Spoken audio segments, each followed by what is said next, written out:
All right, so today we're going back on a topic that's pretty unsettling, ICBMs. Yeah, We're talking about those long-range missiles because Russia just launched one into Ukraine. and it's a big deal. Huge. This is the first time an ICBM has been used in this conflict. Right. So we're talking about a weapon powerful enough to carry a nuclear warhead across continents. Which is why we had to dig into this. You shared a source on this with me, and Yeah, it's scary stuff. I think a lot of people think ICBMs are, things we read about in history books. right. Not something we actually have to worry about today. Yeah, it's easy to kind of push those thoughts aside and think of those as relics of the Cold War. Yeah. But here we are. Here we are facing the very real consequences of these things existing. Exactly. So let's start with the basics for folks who might not be totally familiar. Sure. What makes an ICBM different from just a regular missile? So an ICBM is not like the missiles you see used in, like tactical battlefield situations. Right. These are strategic weapons meant to carry massive payloads over vast distances. Okay, so we're talking potentially nuclear. Potentially nuclear, yeah. Wow. And because they can travel thousands of kilometers. I mean, Thousands. they're really more about deterrence and potential retaliation Let's see. than, hitting a specific military target. So it's about sending a message. Exactly. A very loud message. A message that's heard, not just on a battlefield, Right. but across the entire globe. And that message gets even louder when you think about all the other countries that have these weapons. Yeah. It's not just Russia. Right? It's not just Russia. It's a scary club to be a part of. Yeah.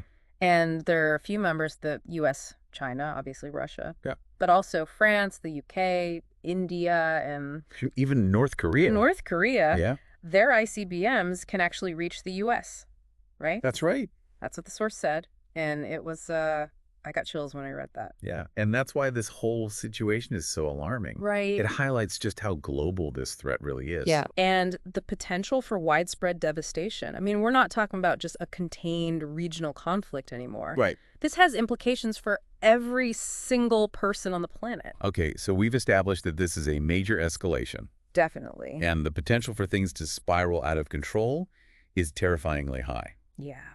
So let's go back to Ukraine. Okay. Why would Russia choose this moment to launch an ICBM? Well, there are a couple of things at play here. I think first, Ukraine has been fighting back. Yeah? And they've been hitting back hard. And they've been using those long-range missiles that they got from the U.S. and the U.K.? That's right, the ICBMs and Storm Shadow missiles. Right.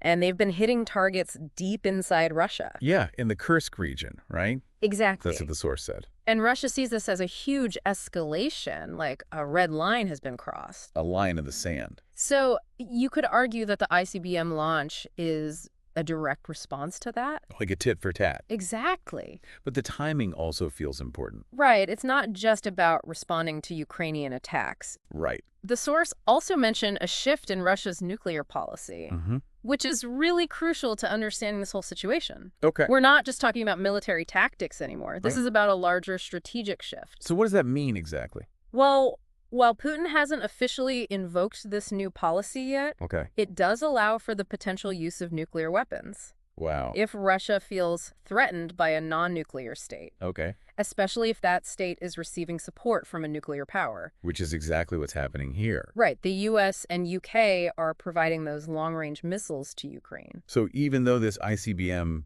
didn't have a nuclear warhead, Right. it's still a very clear signal from Russia. Absolutely. It's Russia flexing its nuclear muscle. Wow. So what does all this mean for the war in Ukraine? Yeah. I mean, did the ICBM hit its target? What was the damage? So the source doesn't actually give us those specifics. Okay. We don't have a clear picture of the immediate physical damage yet. But I think the real impact goes beyond just the immediate consequences. You're saying it's more about the symbolism. Exactly. It's about what this launch represents. Okay. It's about Russia putting their most powerful weapons on the table, Wow. even if it was just a conventional warhead this time. Yeah. And that raises some serious questions about where this conflict is headed. It's a scary thought. It is a scary thought. Yeah. Are we on a slippery slope towards a truly catastrophic outcome? I don't even want to think about that. Yeah. Before we go down that road, though, I think it's important to zoom out a little bit Okay. and look at the bigger picture. Yeah. The source highlighted some pretty disturbing global implications of this, Yeah. especially considering that other countries have these weapons too. Absolutely. And that's what makes this incident a wake-up call. Right. for the entire world. It's a reminder of how fragile peace really is Exactly. and how quickly things can escalate. And the potential for these weapons to cause widespread devastation. I mean, we can't just be focused on the conflict in Ukraine. We Right. have to understand the broader ramifications of this. This could destabilize the entire international order. Exactly. This is about more than just the weapons themselves, right? Yeah. It's about the breakdown of trust, Absolutely. escalating tensions, Yeah. the potential for miscalculation. This ICBM launch is like throwing gasoline on an already raging fire. Yeah. It raises the stakes for everyone involved, and it's a stark reminder of just how dangerous this world can be. It's a sobering thought. It is. Yeah. It really makes you think, huh? It does. I mean, it's like one wrong move, Right. one miscalculation, Right. and things could spiral completely out of control. Absolutely. It's a dangerous game they're playing. A dangerous game with no winners. Exactly. So let's try to make sense of this. How does this ICBM launch change things on the ground in Ukraine? Well, it certainly sends a strong message. Right. Not just to Ukraine, but to the entire world. Like, hey, we're not messing around. Exact. Don't underestimate us. But isn't that risky? It's a gamble for sure. Couldn't it backfire? It could provoke an even stronger response from Ukraine and its allies. Right. So what are the possible scenarios here? What could happen next? Well, it's hard to say for sure, Yep. but there are a few paths this could take. Okay. One possibility is that Russia's show of force actually works, Okay. that it intimidates Ukraine enough to scale back their attacks, Right. maybe even pushes them towards negotiations. So a back off or else kind of message. Yeah, something like that. But couldn't that make Ukraine even more determined to resist? It's definitely possible this could just fuel more resentment, Yeah. strengthen their resolve to fight back, Right. and it could also push the West to provide even more military aid. Oh, so like even more advanced weapons systems. Potentially, and then we're right back to escalation. Right back where we started, only with even more dangerous weapons involved. Exactly, a vicious cycle. So how do we break that cycle? Is there any way to de-escalate the situation before it's too late? Well, there have been calls for dialogue. Okay. From various international organizations. Yeah, I read about that in the source. But so far, those calls haven't really gone anywhere. That doesn't sound very promising. No, it doesn't. Both sides seem pretty entrenched in their positions. Right. Finding any common ground seems almost impossible at this point. So are we just stuck watching this disaster unfold? I wouldn't say that Okay. there are still things the international community can do. Like what? Continued diplomatic pressure is crucial. We can't give up on that. Okay. We need to keep those lines of communication open somehow. But is that realistic at this point? Yeah. I mean, with the ICBM launch, it feels like a line has been crossed. It's definitely a more challenging environment for diplomacy now, Yeah. but it's more important than ever to keep pushing for dialogue. Right. The alternative of full-blown war with potentially catastrophic consequences Yeah. is just unthinkable. Okay, so diplomacy is still on the table, even if it's a long shot. Right. But what about the immediate consequences of this ICBM launch? Well, it's definitely a game changer. In what way? It signals a dramatic shift in Russia's approach to this conflict. Okay. They've mostly relied on conventional warfare up until this point, Right. but this launch changes everything. It raises the stakes considerably. Yeah, I feel like they're really upping the ante. They are, but the question is, what's their goal? Right. Is it just about intimidation? It's probably a combination of things. Okay. Intimidation is certainly part of it. It's a way of showing off their military capabilities. A reminder of who has the bigger stick. Exactly. But there could also be tactical goals at play here. Okay. This launch could be an attempt to disrupt Ukraine's supply lines, for example. So they're trying to weaken Ukraine's ability to fight back. By targeting infrastructure, they can disrupt the flow of weapons and supplies. Right. And that can have a significant impact on their ability to defend themselves. Especially with winter coming. Exactly. Winter conditions already make things difficult. Right. It's harder to move troops and equipment. So Russia is taking advantage of that. It seems that way they're thinking ahead. It's kind of chilling to think about that they're planning their moves months in advance. It is, and we can't forget about the psychological impact of this launch either. What do you mean? It's about sowing fear and uncertainty, What? not just in Ukraine, but in the West as well. Right. This is a reminder that Russia is willing to escalate. And that's got to have an impact on decision-making. It does. It creates a sense of hesitation, of doubt. It's like a shadow hanging over everything. Exactly. A constant reminder that things could go terribly wrong. And that makes it incredibly difficult to respond. So how does the world even begin to respond to something like this? It's the question everyone's asking right now. Yeah. Governments, international organizations, analysts. Yeah. We're all trying to make sense of this and Right. figure out what comes next. And it's not just about the geopolitical ramifications either. No, it's about the human cost. Right. We've been talking about weapons and strategies and global power plays, but we can't forget about the people whose lives are being torn apart by this conflict. It's easy to lose sight of that when you're talking about the big picture. It is, but it's important to remember that behind all of this are real people Right. with real lives being shattered. Families torn apart, homes destroyed. Exactly. And with this ICBM launch, it feels like the suffering is only going to increase. It's heartbreaking. It is. We need to remember that peace isn't just some abstract concept. Right. It's about protecting lives, Yeah. preventing suffering, and building a better future for everyone. It's hard to feel optimistic when you look at the state of the world right now. I understand that feeling. It's easy to get overwhelmed by the darkness, Yeah. but it's important to remember that there are still glimmers of hope out there. Really? Yeah. Tell me more. I need something to hold on to right now. Well, for one thing, the international community has been remarkably united in condemning Russia's actions. That's true. That kind of solidarity is rare, It is. and it sends a powerful message Right. that the world is not going to tolerate this kind of aggression. It is encouraging to see so many countries standing together. It is, and beyond the diplomatic front, there are countless individuals and organizations working tirelessly to provide humanitarian aid Right. to those affected by the conflict. Those are the real heroes. They are risking their lives to deliver food, water, medical supplies, all the essential things that people need. It's a reminder that even in the darkest of times, compassion and humanity can still prevail. Exactly. And we can't forget about the resilience of the Ukrainian people. Absolutely. They've faced unimaginable hardship, They have. but they continue to fight for their freedom, for their future. It's inspiring. Their spirit is a testament to the strength of the human spirit. To the belief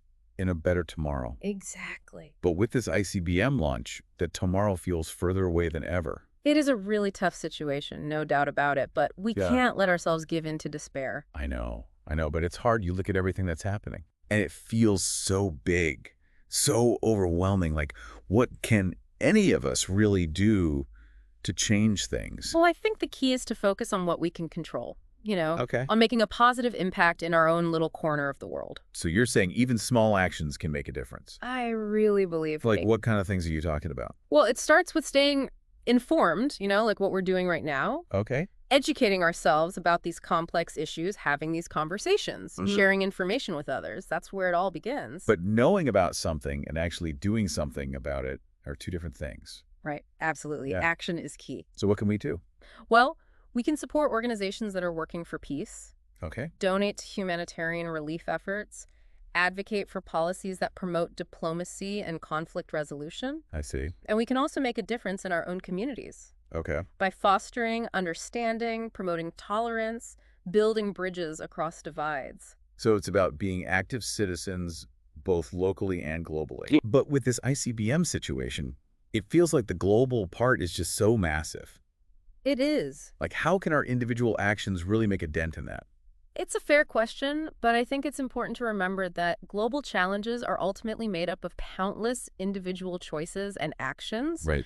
And when enough people choose to stand up for peace, for diplomacy, for a better future, it creates a ripple effect. Okay. And those ripples can turn into waves. I like that analogy. It's about collective action. Yeah. About realizing that we're not powerless. I'm trying to hold on to that thought. I really am. But Yeah. then I think about these weapons. Yeah. The technology involved the sheer destructive power, and it's hard not to feel a sense of dread. Technology is a double-edged sword, no doubt about it. It is. On the one hand, it's given us these weapons that could literally destroy civilization as we know it.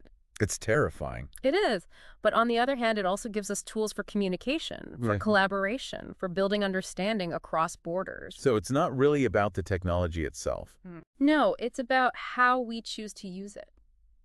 That's a lot of responsibility. It is heavy responsibility. It is. But it's one that we all share. Right. We can't just sit back and hope that someone else will figure this out for us. So what can we do? We need to be actively engaged. We need to be demanding transparency, Okay. accountability, and ethical considerations in the development and deployment of these powerful technologies. And that goes beyond just governments and policymakers, right? Absolutely. It's about each of us being informed consumers, Okay. making conscious choices about the technology we support, the companies we invest in, the values we uphold. So our individual choices have a collective impact. Exactly. And by demanding a more ethical and responsible approach to technology, Right. we can help steer it towards a more positive future. That's the hope. So we've talked about individual action. Hmm. We've talked about responsible technology. We've talked about holding on to hope even when things feel really dark. Yeah. Where do we go from here? What's Yeah. the next step? Well, I think the most important thing is to stay engaged, Okay. to stay curious, to keep learning and growing. Right. Don't let this conversation be the end of it. Let it be the beginning. The beginning of what? The beginning of a deeper understanding. Okay. Read more research, more. Talk to people who have different perspectives than you. I like that. And most importantly, don't be afraid to use your voice, Okay. to speak up for what you believe in, to advocate for a better world. That feels like a good place to end it. It's been a heavy conversation, It has. but an important one. Yeah, And honestly, I feel a bit more hopeful now, I'm glad to hear that. knowing that even in the darkest of times, there are things we can do to make a difference. We're not powerless. Exactly. Well, thank you for joining us on this deep dive. Thanks for having me. We hope this conversation has challenged you, informed you, and maybe even inspired you to take action. It's all about taking action. It is, remember, the future is not predetermined. It's something we create together, one choice, one action, one conversation at a time. All right, so we really need to talk about this thing that just happened over in Ukraine. Yeah.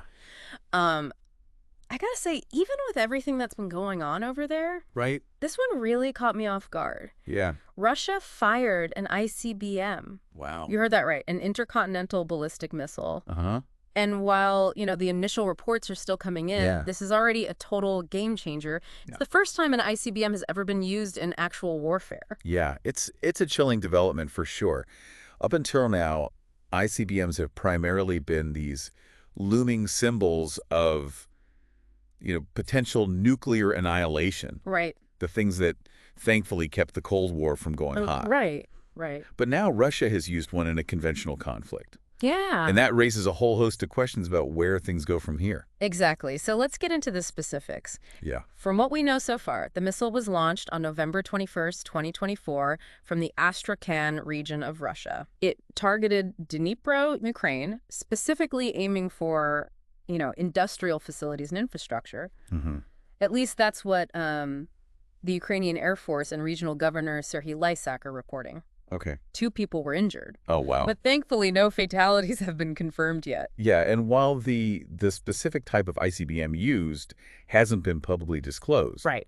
and we don't know for certain if it carried a nuclear warhead, the mere fact that Moscow chose to deploy this kind of weapon is significant. Yeah. This isn't some tactical missile with a limited range. Right. We're talking about a weapon system designed to deliver massive payloads across continents. This feels like a massive escalation. Oh, absolutely. A major departure from how this conflict has been fought up until now. To understand why this is such a big deal, we Mhm. need to look at how the war in Ukraine has been escalating in recent months. Yeah. Ukraine's been increasingly successful in striking targets within Russia itself. Right. Using missiles supplied by the U.S. and the U.K., we're talking about weapons like the Storm Shadow, which has a range of over 250 kilometers, Wow. and the ATAS CMS, which can hit targets as far as 300 kilometers away. Wow. These strikes have disrupted Russian supply lines, hit military bases, and put real pressure on Moscow. So is this ICBM launch just Russia's way of saying, hey, 2 can play this game and we have bigger toys? Well, there's certainly an element of retaliation here, Right. a tit-for-tat response to Ukraine's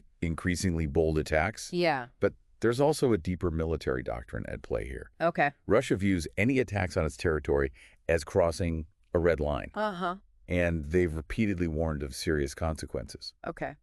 But the use of an ICBM goes beyond a simple proportional response. Yeah. It's a clear signal that they're willing to up the ante, Right. to escalate Right. in a way that could have profound consequences for the entire region and potentially even the world. It's unsettling, to say the least. And one thing I keep coming back to is this question, why now? What's the strategic thinking behind Russia choosing to use an ICBM at this particular moment? That's a question a lot of analysts are grappling with right now. Yeah. One factor that can't be ignored is the upcoming U.S. presidential election. Right.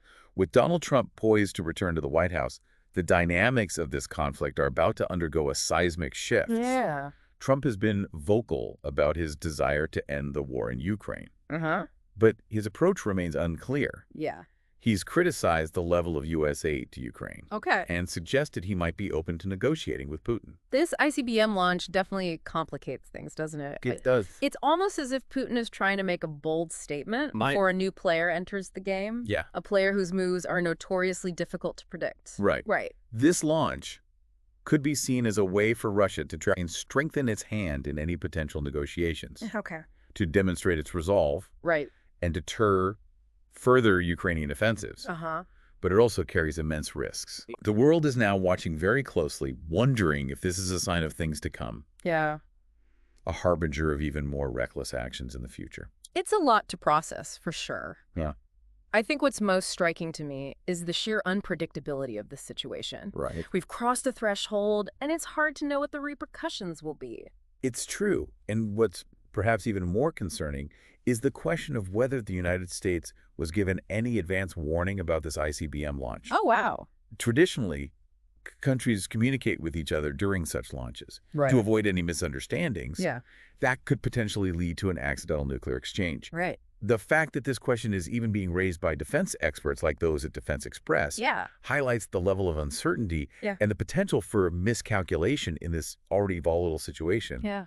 Really underscores how precarious the situation is. Uh-huh. Now, stepping back from the immediate context, Oh, okay.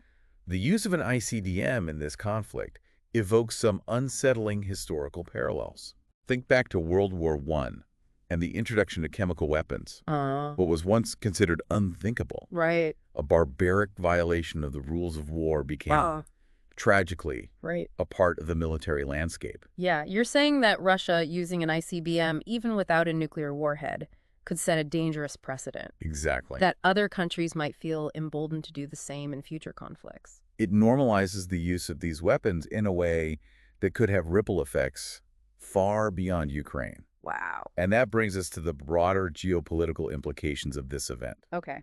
The conflict has been raging for over 1,000 days now, Gosh. and each escalation chips away at the already fragile foundation of international relations. It seems like everyone is watching this situation with bated breath, wondering what's going to happen next. And with good reason, we can't just focus on the military hardware and strategic maneuvering. Right. There are very real human consequences playing out on the ground in Ukraine. Of course, of course. 2 people injured in this latest attack. Right. Countless others living with the constant fear of bombardment, the disruption of daily life, Yeah. the psychological toll this is taking on an entire nation. It's easy to get caught up in the geopolitical chess match and forget about the individual lives being impacted by this conflict. It is. Do we have any insights into how ordinary Ukrainians are coping with this terrifying new reality? There's a poignant anecdote from one of our sources, Okay. a first-hand account from a woman in Kiev. Okay. She describes how the sound of air raid sirens has become a chillingly normal part of life.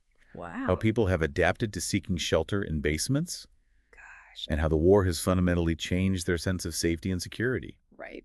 It's a stark reminder that while we analyze the strategic implications, there are real people enduring unimaginable hardships every single day. It's heartbreaking. And as we mentioned earlier, Yeah. the upcoming U.S. election adds another layer of complexity to an already volatile situation. It does. Trump's likely return to power. His admiration for Putin and his stated desire to end the war quickly, it all raises so many questions about how the U.S. approach to this conflict might change. It's certainly going to be a major turning point. Right. Remember, Trump has been highly critical of the billions of dollars in aid that the Biden administration has sent to Ukraine. Right. He suggested that Europe should be doing more to support Ukraine militarily and financially. Okay. And he's even hinted at the possibility of recognizing some of Russia's territorial claims in Ukraine Wow. as part of a negotiated settlement. So potentially less support for Ukraine and more pressure on them to make concessions to Russia.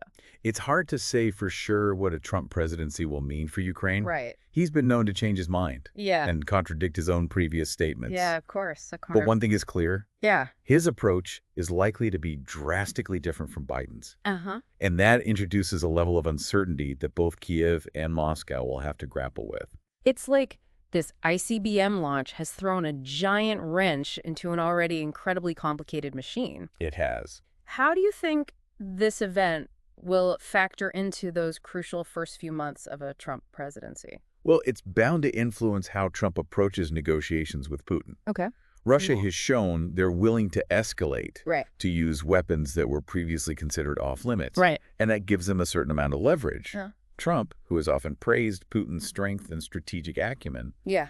might be more inclined to see things from Russia's perspective, Okay. to seek a deal that satisfies Putin, Uh-huh. even if it comes at the expense of Ukrainian sovereignty. So we could be headed towards a scenario where the U.S., under Trump, pushes Ukraine to accept a peace deal that involves significant territorial concessions. It's definitely a possibility, Wow.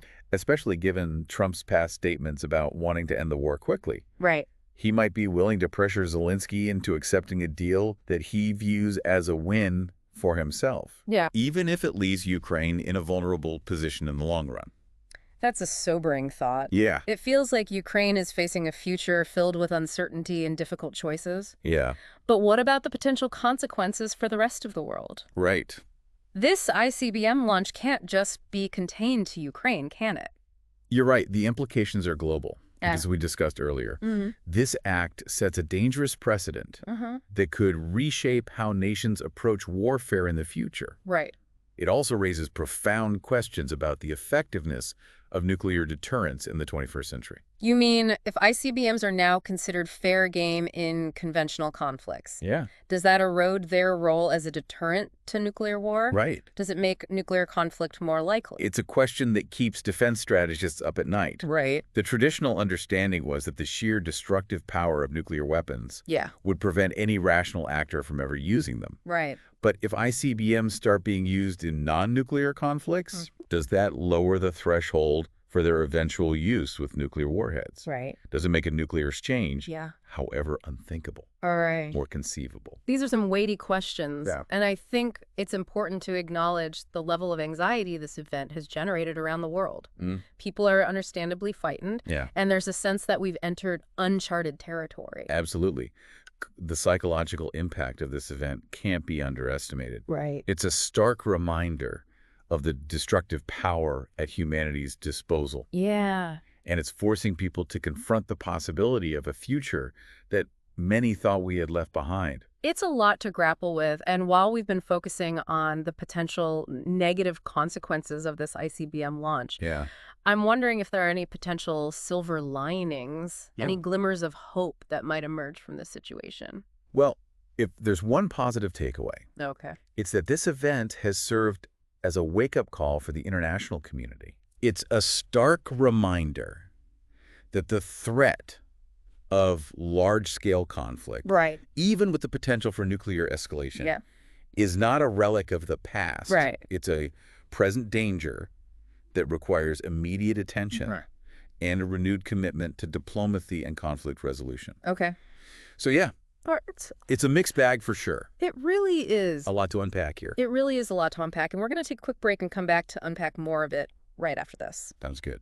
It feels like we're at a crossroads, Yeah. facing a future where the old rules no longer apply, Right. and the stakes have never been higher. Yeah. Yeah. But we're not just passive bystanders in all of this. Right. So let's talk about the international response to this ICBM launch. Okay. What are other countries saying and doing in the face of this escalation? The global reaction has been a mix of condemnation and cautious diplomacy. Okay. Many world leaders have denounced Russia's actions, calling them reckless and destabilizing. Right. We've seen strong statements from the European Union, NATO, Huh? and individual countries like France and Germany, Okay. all expressing grave concern and urging Russia to de-escalate. So Russia's facing a lot of international pressure. Absolutely, but it's not just words. Right. There's been a flurry of diplomatic activity behind the scenes Okay. with countries like China and India, Uh-huh. who have traditionally maintained close ties with Russia, Right. also urging restraint. Okay. Even Belarus, Russia's closest ally, has expressed unease over the ICBM launch. That's interesting. It seems like this event has rattled even those who have been sympathetic to Russia in the past. It seems that way. What about the United Nations? Yeah. What role are they playing in this? The UN Security Council held an emergency meeting to discuss the situation. Okay. But, as you might expect, it was a contentious affair. Uh-huh. Russia, as a permanent member of the Security Council, Right. has the power to veto any resolutions that they don't like. Right, right. So there's been no official condemnation from the UN as a whole. So the UN is essentially gridlocked, unable to take decisive action because of Russia's veto power. Pretty much. Okay. But that doesn't mean the UN is completely irrelevant in this situation. Okay. The Secretary General has been working tirelessly behind the scenes to try and facilitate dialogue between the parties involved. Right. There are also various UN agencies working on the humanitarian front, Okay.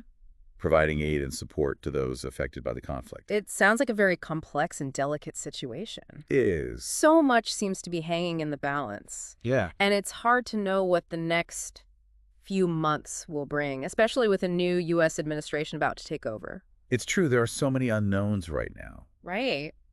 But even amidst all this uncertainty and anxiety, Yeah. I think it's important to remember that history is not predetermined. Okay. We have agency. Right. We can make choices that shape the course of events. What do you mean by that? What can ordinary people like us do to make a difference in a situation that feels so far beyond our control?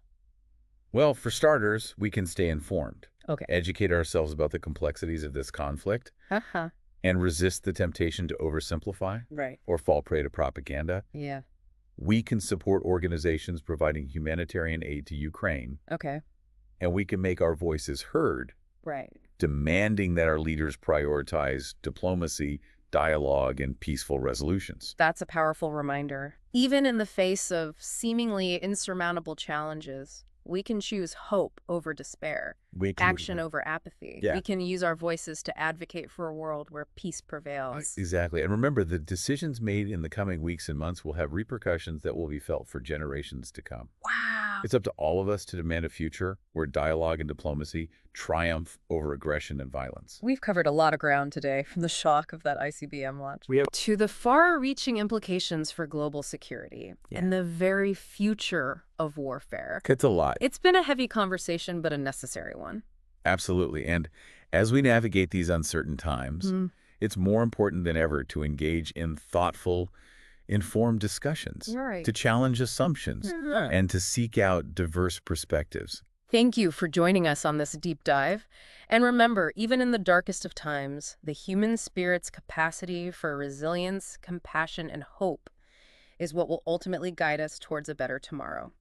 Couldn't agree more. So it's a mixed bag for sure. Yeah, a lot to unpack here. It really is a lot to unpack. Yeah. But, we're not done unpacking. We still got more to get to. Yeah, we do.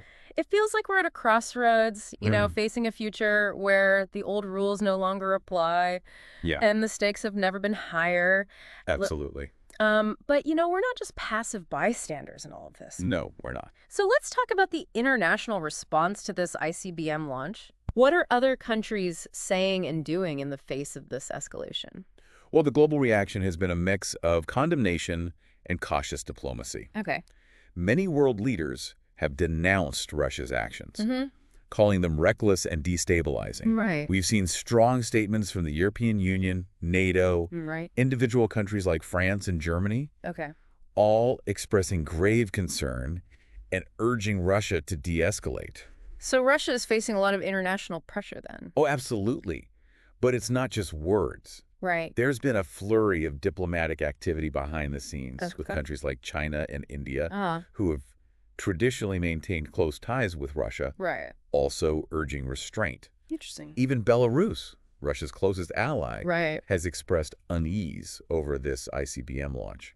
It seems like this event has really rattled even those who have been sympathetic to Russia in the past. Yeah, it seems that way. What about the United Nations? What role are they playing in this? Well, the UN Security Council held an emergency meeting to discuss the situation. Okay. But, as you might expect, it was a contentious affair. Uh-huh. Russia, as a permanent member of the Security Council, has the power to veto any resolutions that they don't like. Right.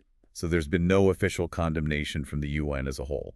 So the UN is essentially gridlocked then. Yeah, Unable to take decisive action because of Russia's veto power. pretty much. Yeah. But that doesn't mean the UN is completely irrelevant in this situation. Right. The Secretary General has been working tirelessly behind the scenes to try and facilitate dialogue between the parties involved. Okay.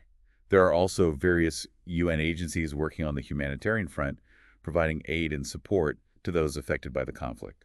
It sounds like a very complex and delicate situation. It is, yeah. So much seems to be hanging in the balance, and it's hard to know what the next few months will bring, especially with a new U.S. administration about to take over. There are a lot of unknowns right now. But even amidst all of this uncertainty and anxiety, I think it's important to remember that history is not predetermined. Okay. We have agency. We can make choices that shape the course of events. What do you mean by that? What can ordinary people like us do to make a difference in a situation that feels so far beyond our control? Well, for starters, we can stay informed, educate ourselves about the complexities of this conflict, Mm-hmm. and resist the temptation to oversimplify or fall prey to propaganda. Okay. We can support organizations providing humanitarian aid to Ukraine, Right. and we can make our voices heard, demanding that our leaders prioritize diplomacy, dialogue, and peaceful resolutions. That's a really powerful reminder. It is. Even in the face of seemingly insurmountable challenges, we can choose hope over despair, Right. action over apathy.